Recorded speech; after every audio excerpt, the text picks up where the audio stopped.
Hai, Sarah Matiarsa dari kelas 10B. Di video kali ini, saya akan membahas tentang teks biografi B.J. Habibie.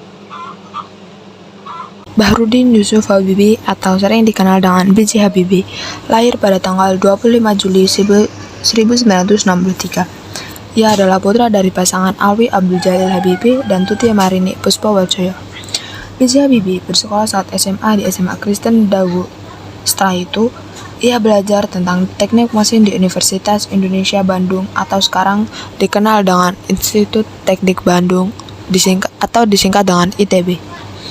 Pada tahun 1955 sampai 1965, Habibie melanjutkan sekolahnya dengan mengambil jurusan Teknik Penerbangan, spesialis konstruksi pegawai terbang di RWTH Aachen, Jerman. Setelah itu, B.J. Habibie menerima gelar diplomat insinyur pada tahun 1965 dan gelar doktor insinyur pada tahun 1965 dengan predikat summa cum laude. Ia juga mendapat beasiswa untuk bersekolah di luar negeri selama 10 tahun di Jerman. Tahun 1995, B.J. Habibie membuat pesawat yang ia rancang sendiri selama 5 tahun. Pesawat tersebut diberi nama N250 Gatotkaca. Karena krisis moneter, PT IPTN diberhentikan oleh Presiden Soekarno dan sebanyak 16.000 karyawan diberhentikan. Tapi, B.J. Habibie tetap melanjutkan hingga pesawat itu berhasil diterbangkan. Subuh, Jumat 21 Agustus 2020, pukul 4.30 waktu Indonesia Barat, N250 Gatotkaca tiba di Museum Pusat Dirgantara Mandala TNI Angkatan Udara, Yogyakarta. Ia dibawa dari Depo Pemeliharaan 10 Landasan Udara Hussein Sastra Negara Bandung, Kamis 20 Agustus 2020 dini hari, tepatnya pukul 1:45 waktu Indonesia Barat. Bukan terbang dengan sayapnya, melainkan diangkut melalui jalan darat dengan truk trailer yang sangat panjang. Sebelum melakukan pengiriman, PT Dirgantara Indonesia terlebih dahulu membongkar tubuh Gatotkaca dengan membuka semua panel akses di bagian utama, baik itu engine, propeller, maupun struktur utama pesawat N250 seperti bodi, wing, dan vertical stabilizer. Pemindahan N250 Gatotkaca dari Bandung ke Yogyakarta ternyata melalui perjalanan yang panjang dan melelahkan. Sang Gatotkaca telah menempuh perjalanan sejauh 567 km menuju tempat peristirahatan terakhirnya.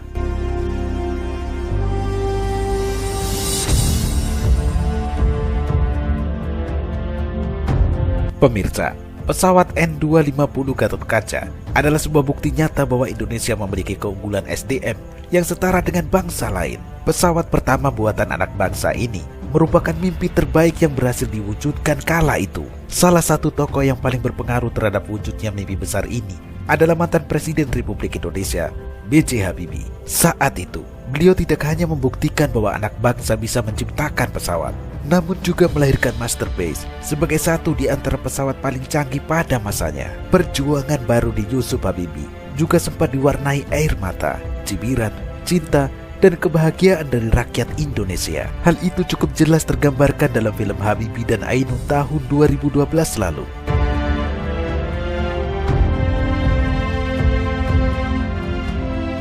Tidak hanya sekedar merancang pesawat, akan tetapi pesawat yang dirancang sudah berteknologi canggih. Menggunakan teknologi fly-by-wire merupakan yang pertama untuk pesawat berukuran tersebut. Teknologi fly-by-wire adalah sistem kendali yang menggunakan kabel-kabel data sebagai pengganti kabel kendali dari logam yang berat dan rumit. Sejauh itu, belum ada pesawat propeller yang menggunakan teknologi tersebut. Pesawat karya anak bangsa tersebut diberi kode N pada N250 lantaran huruf N sendiri digambarkan mewakili kata Nusantara. Sedangkan angka 250 menunjukkan kapasitas penumpang, yaitu 2 mesin dan 50 penumpang. Sementara itu, Gatotkaca adalah nama yang diberikan Presiden Soeharto untuk prototipe pertama N250.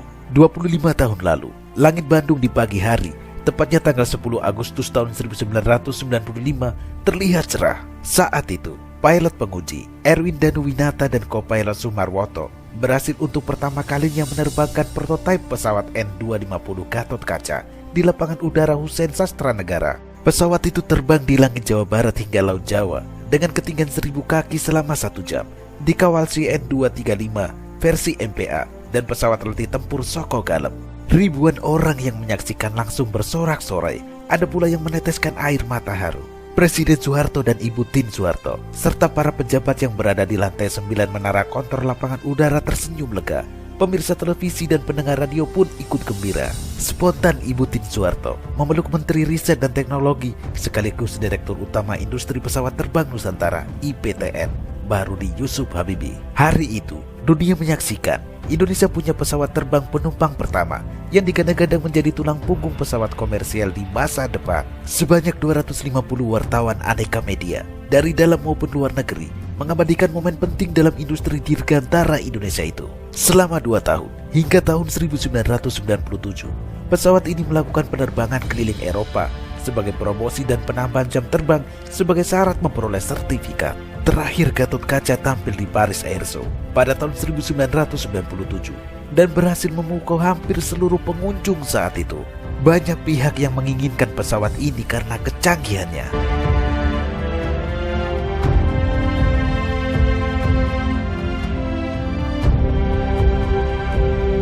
Segalanya berubah saat Indonesia dihantam krisis ekonomi pada tahun 1998. Menurut Weda S. Atma, dalam bukunya Kisah Perjuangan dan Inspirasi B.J. Habibie tahun 2017, industri pesawat terbang Nusantara tutup setelah Indonesia memutuskan menerima pinjaman lunak dari International Monetary Fund. IMF pun memberikan syarat untuk menghentikan proyek pengerjaan pesawat N250 yang jadi kebanggaan Habibie. Lebih miris lagi, penandatanganan kesepakatan dengan IMF itu tak melibatkan Habibie yang ketika itu menjabat sebagai wakil presiden, sementara semua jajaran kabinet terlibat. Peristiwa ini membuat B.J. Habibie terpukul. Habibie menganalogikan bahwa dimatikannya industri strategis Indonesia sama dengan membunuh anak sendiri. Apabila sang anak sakit, seharusnya disembuhkan hingga bangkit kembali. Padahal, menjelang krisis ekonomi tahun 1998, industri pesawat terbang Nusantara sedang mengembangkan pesawat N2130. Tadinya, proyek ini diharapkan mampu mengurangi ketergantungan impor dari Airbus dan Boeing.